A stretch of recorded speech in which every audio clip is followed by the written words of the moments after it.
আসসালামু আলাইকুম।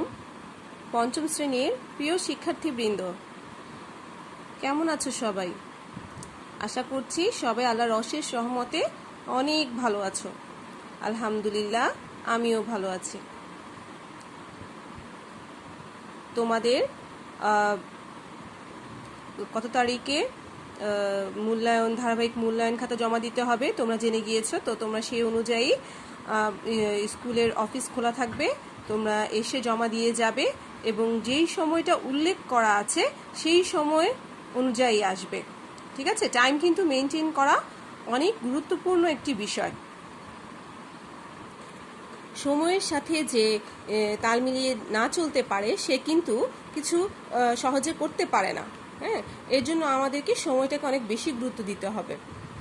তোমরা সবাই সময় অনুযায়ী এবং তারিখ অনুযায়ী ধারাবাহিক মূল্যায়ন খাতা জমা দিবে। আর তোমাদের কারো কিছু বুঝতে অসুবিধা হলে, আমি যে ক্লাসগুলো নিচ্ছি, কারো কিছু বুঝতে অসুবিধা হলে আমাকে ক্লাসে বলবে, আমি চেষ্টা করব সবার সমস্যার সমাধান করার জন্য ইনশাল্লাহ। আচ্ছা, তো আমি একটু পড়াশোনায় যাচ্ছি। আমি গত ক্লাসে আমরা 19তম ক্লাস করেছিলাম। সেই ক্লাসে আমাদের অধ্যায় 5 শেষ করেছিলাম সংক্ষিপ্ত প্রশ্ন এবং শূন্যস্থান দিয়ে। তো আজকে তাহলে আমরা নতুন একটি অধ্যায় শুরু করি। আজকে আমরা অধ্যায় 6 শুরু করব। সবাই বই খোলো এবং পেন্সিল নাও। অধ্যায় 6 দেখো, জলবায়ু ও দুর্যোগ, 48 পৃষ্ঠা। 48 পৃষ্ঠায় কি আছে? অধ্যায় 6, জলবায়ু ও দুর্যোগ। আচ্ছা, দুর্যোগ কি, জলবায়ু কি? আগে আমরা জানি জলবায়ু কি এবং দুর্যোগ কি। জলবায়ু হচ্ছে যে আবহাওয়ার যে অনেক বছরের, বহু বছরের সময়ের যে আবহাওয়া, তার একটি গড় অবস্থা। আর দুর্যোগ হচ্ছে সেই সব প্রাকৃতিক অবস্থা, মানে অপ্রত্যাশিত অবস্থা যেগুলো মানুষের জীবনের জন্য বা আর্থসামাজিক ক্ষেত্রে ক্ষতির কারণ হয়ে দাঁড়ায়, সেগুলোই হচ্ছে দুর্যোগ। তাহলে আমরা এখন পড়বো অধ্যায় 6। দেখো, 20তম ক্লাস, 29 তারিখ আজকে। জলবায়ুর পরিবর্তন, প্রথম পাঠ হচ্ছে জলবায়ু পরিবর্তন। জলবায়ু পরিবর্তন সম্পর্কে আমরা এই অধ্যায়ে জানবো। সবাই আমি যেখানে দাগাবো সেখানে দাগিয়ে নিবে। কোনো স্থানের স্বল্প সময়ের গড় তাপমাত্রা ও গড় বৃষ্টিপাতকে আবহাওয়া বলে। তাহলে আবহাওয়া কি? কোনো স্থানের স্বল্প সময়ের গড় তাপমাত্রা ও গড় বৃষ্টিপাতকে আবহাওয়া বলে। অর্থাৎ স্বল্প বলতে অল্প সময়। হ্যাঁ, যেমন এই মুহূর্তে দেখো, তুমি তোমার চারপাশের আবহাওয়াটা কি বলি আমরা, যে আজকে তাপমাত্রাটা অনেক বেশি, আবার অনেক সময় বলি যে আজকে বৃষ্টিপাত হচ্ছে, বাইরে বৃষ্টি হচ্ছে। এটাই হচ্ছে আবহাওয়া, আজকের আবহাওয়া। যে আজকে তাপমাত্রা অনেক বেশি, তাহলে আজকের আবহাওয়া কেমন? আজকে আবহাওয়া গরম। আবার আজকে বাইরে বৃষ্টিপাত হচ্ছে, তাহলে বলবো আজকের আবহাওয়ায় বৃষ্টিপাত হওয়ার সম্ভাবনা রয়েছে বা বৃষ্টিপাত হচ্ছে। এটাই হচ্ছে আবহাওয়া। হ্যাঁ, গড় বৃষ্টিপাতকে আবহাওয়া বলে। এটা কিন্তু ওই নির্দিষ্ট একটি স্থানের কথা বোঝানো হয়েছে। আর আবার জলবায়ু কি? জলবায়ু হচ্ছে কোনো স্থানের আবহাওয়া পরিবর্তনের নির্দিষ্ট ধারাই জলবায়ু। দুইটা সম্পূর্ণ আলাদা। আর জলবায়ু হচ্ছে, আবহাওয়া হচ্ছে কোনো স্থানের আবহাওয়া যে একটি দীর্ঘ সময় ধরে যে ধরনের আবহাওয়া থাকে সেটা কিন্তু পরিবর্তন হয়। এই যে পরিবর্তন হতে হতে একটা নির্দিষ্ট যে একটি ধারা থাকে পরিবর্তনের, আবহাওয়া পরিবর্তনের, সেটাকেই বলা হয় জলবায়ু। যেমন আমরা এখন বলছি যে আমাদের জলবায়ু কিন্তু পরিবর্তন হয়েছে। জলবায়ু পরিবর্তনের কারণে আমরা কিন্তু এখন গ্রীষ্মের সময় অনেক বেশি গরম অনুভূত করি এবং শীতের সময় কিন্তু তেমন আমরা শীত অনুভব করি না। তো এগুলো কিন্তু জলবায়ু পরিবর্তনের কারণেই হয়ে থাকে। আবার জলবায়ু পরিবর্তনের কারণে দেখবে যে বৃষ্টি অনেক সময় অতিবৃষ্টি হবে, আবার অনেক সময় বৃষ্টিপাত কম হবে। তো এটা হচ্ছে, এই জলবায়ুটা কিন্তু আমাদের একদিনে হয়নি, এটি হচ্ছে বহু বছরের আবহাওয়া যে পরিবর্তন হচ্ছিল একটু একটু করে, ওই পরিবর্তনের এই ধারাটাই এখন জলবায়ু। এখান থেকে দাগিয়ে নাও। এখানে জলবায়ু দুইভাবে সংজ্ঞা দেয়া আছে, তোমার যেভাবে ইচ্ছে তুমি সেভাবে পড়বে। জলবায়ু হলো কোনো স্থানের বহু বছরের আবহাওয়ার গড় অবস্থা, সাধারণত 30 থেকে 40 বছরের বেশি সময়ের আবহাওয়ার গড়কে জলবায়ু বলে। এই যে আমি একটু আগে বলেছি বহু বছরের। আচ্ছা, এখন দেখো প্রাকৃতিক অবস্থান ও জলবায়ুগত কারণে বাংলাদেশে বন্যা, ঘূর্ণিঝড়, ভূমিকম্পের মতো নানা প্রাকৃতিক দুর্যোগের ঝুঁকি রয়েছে। এখান থেকে সংক্ষিপ্ত প্রশ্ন হতে পারে। অর্থাৎ বাংলাদেশের যে প্রাকৃতিকগত অবস্থান রয়েছে এবং যে জলবায়ুগত যে কারণ রয়েছে, এই সকল কারণে বাংলাদেশ বিভিন্ন প্রাকৃতিক দুর্যোগের ঝুঁকিতে রয়েছে। বিশ্বে বিভিন্ন কারণে বিশ্বের জলবায়ু বদলে যাচ্ছে। এর অন্যতম একটি কারণ মানব সৃষ্ট দূষণ, যেমন শিল্প কারখানা এবং যানবাহনের ধোঁয়া। এর ফলে বিশ্বের তাপমাত্রা বেড়ে যাচ্ছে। এখান থেকে এতটুকু দাগিয়ে নাও। এখান থেকে অনেকভাবে প্রশ্ন হবে যে বিশ্বের জলবায়ু বদলে যাচ্ছে কেন, বিভিন্ন কারণে এটা প্রশ্ন হবে। বিভিন্ন কারণে বিশ্বের জলবায়ু বদলে যাচ্ছে। এর একটি অন্যতম কারণ মানব সৃষ্ট দূষণ, যেমন শিল্প কলকারখানা এবং যানবাহনের ধোঁয়া।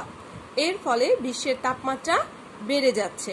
আবার আরেকটা প্রশ্ন হচ্ছে বিশ্বের তাপমাত্রা বেড়ে যাচ্ছে কেন বা বেড়ে যাচ্ছে কিভাবে, তাও এখান থেকে এই পর্যন্ত উত্তর হবে। জলবায়ু বদলে যাচ্ছে কেন, তাপমাত্রা বেড়ে যাচ্ছে কেন, একই উত্তর হবে। তারপর দেখো তাপমাত্রা বেড়ে যাওয়ায় একদিকে বরফ গলে যাচ্ছে, অন্যদিকে জলাশয় শুকিয়ে যাচ্ছে, ফলে পরিবেশের ক্ষতি হচ্ছে। এখান থেকে আবার আরেকটা প্রশ্ন হতে পারে বিশ্বের তাপমাত্রা বেড়ে যাওয়ার ফলে কি হচ্ছে। বিশ্বের তাপমাত্রা বেড়ে যাওয়ার ফলে আমরা জানি মেরু অঞ্চলের বরফ গলে যাচ্ছে। বরফ গলে গিয়ে কি হবে, বরফ গলে গিয়ে সমুদ্রে যে পানি আছে সেটার উচ্চতা বেড়ে যাবে এবং পৃথিবীর যে নিম্ন অঞ্চলগুলো আছে, নিম্ন অঞ্চলের দেশগুলো আছে, সেগুলো সমুদ্রের পানিতে তলিয়ে যাবে বা ভেসে যাবে।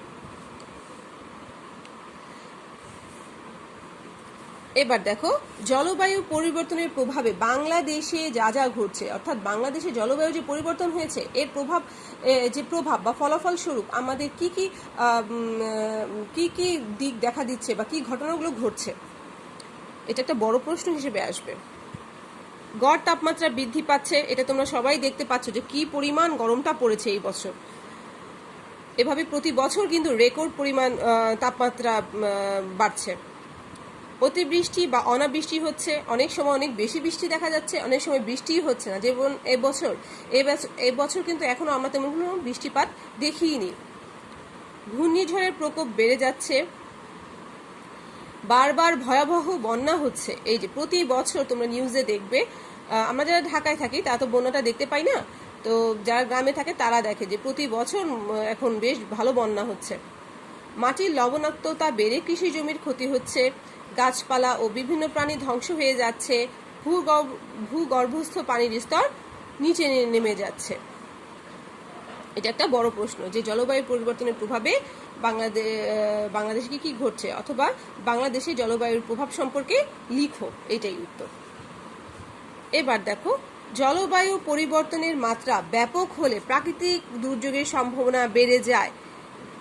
জলবায়ু পরিবর্তনের ফলে কিসের সম্ভাবনা বেড়ে যায়, প্রাকৃতিক দুর্যোগের পরিমাণ। অর্থাৎ জলবায়ুর পরিবর্তনের যে মাত্রা আছে, জলবায়ু তো পরিবর্তন হবেই, কিন্তু সেটা যদি অনেক বেশি হয় তাহলে বিভিন্ন ধরনের প্রাকৃতিক দুর্যোগ দেখা যায়। আর ধারণা করা হচ্ছে যে জলবায়ু পরিবর্তনের ফলে 2050 সালের, এই লাইনটা আন্ডারলাইন করো, 2050 সালের মধ্যে বাংলাদেশের 20% এলাকা সমুদ্রে তলিয়ে যেতে পারে। ওই যে প্রথমে আমি বলেছি মেরু অঞ্চলের বরফ গলে যাচ্ছে, এর ফলে সমুদ্রের পানি উচ্চতা বেড়ে যাবে, আর পৃথিবীর নিম্ন অঞ্চলগুলো সমুদ্রের নিচে তলিয়ে যাবে, সমুদ্রের পানিতে তলিয়ে যাবে। তো এই যেহেতু বাংলাদেশ একটি নিম্ন অঞ্চলের দেশ, তো এখানকার এই দেশটি অনেক ঝুঁকির মধ্যে রয়েছে। 2050 সালের মধ্যে যদি এভাবেই জলবায়ু পরিবর্তন হতে থাকে তাহলে 2050 সালের মধ্যে বাংলাদেশের 20% এলাকা সমুদ্রে তলিয়ে যেতে পারে। এতে খাদ্য উৎপাদন, বাড়িঘর, স্বাস্থ্য ও কর্মসংস্থান ভয়াবহ ক্ষতির সম্মুখীন হতে পারে। তাই এই দুর্যোগ মোকাবেলায় বাংলাদেশ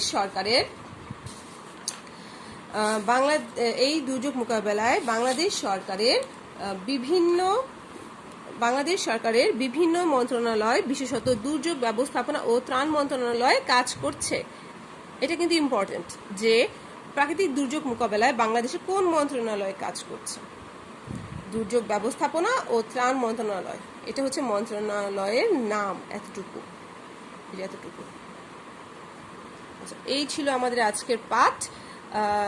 আমরা এখন এই যে এখানে একটা ছবি দেখা যাচ্ছে, দেখো একটা ঘর, এখানে মানুষরা দেখো মাথায় তাদের যে প্রয়োজনীয় যে জিনিসগুলো সেগুলো মাথায় নিয়ে তারা পানির মধ্যে পানি দিয়ে দিয়ে হেঁটে যাচ্ছে, অর্থাৎ বন্যা হয়েছে, বন্যায় বাড়িঘর ডুবে গিয়েছে। এখন আমরা যে কাজগুলো পড়ে নিই, কতে কি আছে এসো বলি। জলবায়ু পরিবর্তনের বিষয়টি শিক্ষকের সহায়তা আলোচনা করো। আমরা পরিবেশের কি কি ক্ষতি সাধন করি? আচ্ছা, আমরা পরিবেশের কি কি ক্ষতি সাধন করি? তুমি কি কি ক্ষতি সাধন করো? কি করো? গাছ কাটো, বা আমরা গাছ কাটি। আমরা কি করি? আমরা বায়ু দূষণ করি, আমরা নদী ভরাট করে ফেলছি। তারপরে আমরা পরিবেশে যেখানে সেখানে ময়লা আবর্জনা ফেলে বায়ু দূষণ করছি। তারপরে আমরা মাটি দূষণ করছি। এভাবে লিখবে। এর ফলে পরিবেশের ওপর কি ধরনের প্রভাব পড়ে? আমরা যে পরিবেশে যে ক্ষতি করছি এর ফলে যেটা হবে সেটা হচ্ছে আমাদের পৃথিবীর জলবায়ুর উপর একটি বিরাট প্রভাব পড়বে, বড় ধরনের প্রভাব পড়বে। আর পরিবেশের এরূপ ক্ষতি সাধনের ফলে পৃথিবীর গড় তাপমাত্রা বৃদ্ধি পাবে, অতিবৃষ্টি অনাবৃষ্টি দেখা দিবে, ঘূর্ণিঝড়ের প্রকোপ বৃদ্ধি পাবে। এই যে এইগুলো এখান থেকে লিখলেই হবে, এই 2 নাম্বারটা। তারপরে দেখো, পরিবেশের বিপর্যয়ে পৃথিবী কি ধরনের ক্ষতির সম্মুখীন হচ্ছে। আচ্ছা, পরিবেশের বিপর্যয়ে বিশ্বের তাপমাত্রা বৃদ্ধি পাবে। এই যে আমরা এখানে পড়েছি যে বিশ্বের তাপমাত্রা বেড়ে যাবে, বরফ গলে যাবে, জলাশয় শুকিয়ে যাবে, পরিবেশের ক্ষতি হবে। এটা আমরা কিভাবে এটি রোধ করতে পারি? আমরা এটি রোধ করতে পারি, এটা তোমরা সবাই জানো, প্রচুর গাছপালা লাগিয়ে। গাছপালা লাগানোর কোনো বিকল্প নেই, প্রচুর গাছপালা লাগাতে হবে এবং জনসচেতনতা বা গণসচেতনতা বাড়াতে হবে।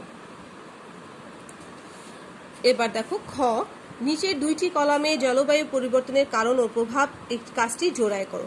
অর্থাৎ জলবায়ু পরিবর্তনের মানবসৃষ্ট কারণ লিখতে হবে, আবার জলবায়ু পরিবর্তনের ফলাফল লিখতে হবে। এখানে আমি লিখছি, তোমরা একটু খেয়াল করো যে শিল্প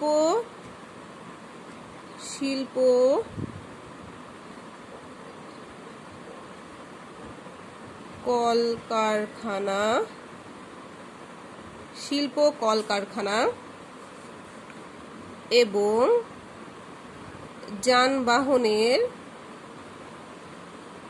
যানবাহনের ধোঁয়া, যেহেতু জোড়া করতে বলেছে, এর ফলে কি হবে? তাপমাত্রা বৃদ্ধি পায়।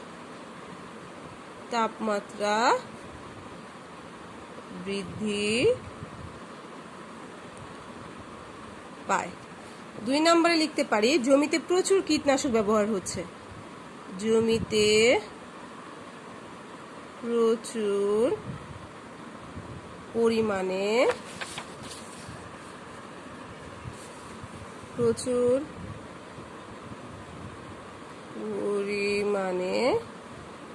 রাসায়নিক সার ও কীটনাশক ব্যবহার। এটা হচ্ছে, এর ফলে কি হচ্ছে? পানি দূষিত হয়।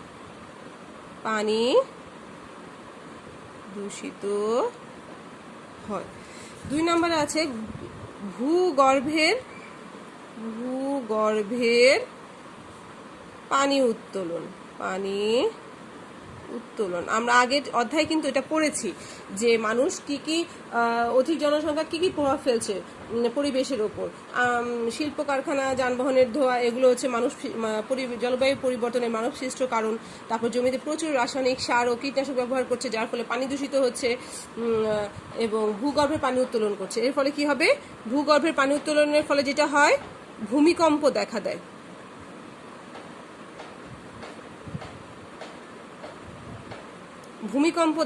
এছাড়া একটা জিনিস যেটা হয় সেটা হচ্ছে ভূগর্ভস্থ পানির এত বেশি পানি উত্তোলনের ফলে পানির স্তর নিচে নেমে যায়। আচ্ছা, তাহলে তোমরা এটা একটু দেখে লিখে নাও। আমি একটু ক্যামেরাটা ধরছি, একটু লিখে নাও দেখে। এবার দেখো গ, 2007 সালে বঙ্গোপসাগরে সৃষ্ট সিডরের মতো আরো কিছু ঘূর্ণিঝড় সম্পর্কে তথ্য খুঁজে বের করো। এটা লিখো, এটা আন্ডারলাইন করো। 2007 সালে বঙ্গোপসাগরে সৃষ্ট সিডর, তার মানে সিডর ঘূর্ণিঝড়টি হয়েছিল 2007 সালে এবং এটা সৃষ্ট হয়েছিল বঙ্গোপসাগরে। ঘন্টায় এর গতিবেগ ছিল, মানে প্রতি 1 ঘন্টায় এর গতিবেগ ছিল 160 কিলোমিটার, যা 3447 জনের জীবনহানি ঘটায়, মানে 3447 জন মারা যায় এবং 160 কিলোমিটার এর গতিবেগ ছিল ঘন্টায়। আর 2009 সালে যে ঘূর্ণিঝড় হয় সেটা হচ্ছে, সেই ঘূর্ণিঝড়ের নাম ছিল আইলা এবং 330 জন এই ঘূর্ণিঝড়ে মারা যায় এবং 8208 জন নিখোঁজ হয় এবং 10 লাখেরও বেশি মানুষ গৃহহীন হয়ে পড়ে। ঘূর্ণিঝড় সম্পর্কে তোমার পরিবারের লোকজন বা শিক্ষকের কি মনে আছে তা জেনে নাও। এটা দরকার নাই, তবে আমি যতটুকু দাগিয়ে দিয়েছি এটা পড়তে হবে। হ্যাঁ, আমি যতটুকু দাগিয়ে দিয়েছি এটা পড়তে হবে। এখানে লিখে নাও মুখস্থ। এই যে দাগানোগুলো মুখস্থ। এবার ঘ দেখো, অল্প কথায় উত্তর দেই। তাপমাত্রা বেড়ে গেলে পরিবেশের কি কি ক্ষতি হয়? তাপমাত্রা বেড়ে গেলে পরিবেশের কি কি ক্ষতি হয় এটা তোমরা, আমি যেহেতু এটা সংক্ষেপে বলেছে, আমি অল্প কথা উত্তর দিচ্ছি যে তাপমাত্রা বেড়ে গেলে পরিবেশে নানা ধরনের ক্ষতি হয়। এর ফলে যেটা হয় যে মেরু অঞ্চলে বরফ গলে যায়, আবার অন্যদিকে জলাশয় শুকিয়ে যায়, ফলস্বরূপ পরিবেশের উপর বিরূপ প্রভাব পড়ে। এই প্রশ্নের উত্তরটা আমরা এখান থেকে লিখব, এখান থেকে এই পর্যন্ত এই প্রশ্নের উত্তর এটা। কেমন? আচ্ছা, ঠিক আছে। তো আজকে আমরা আর বেশি পড়ছি না, আজকে আমরা এতটুকুই পড়বো। পরবর্তী ক্লাসে আমরা পরবর্তী পাঠ নিয়ে আলোচনা করব। তোমরা বাসায় আরেকবার এটা ভালো মতো পড়ে নিবে। আজকে এই পর্যন্তই। সবাই ভালো থাকবে। আল্লাহ হাফেজ। আসসালামু আলাইকুম।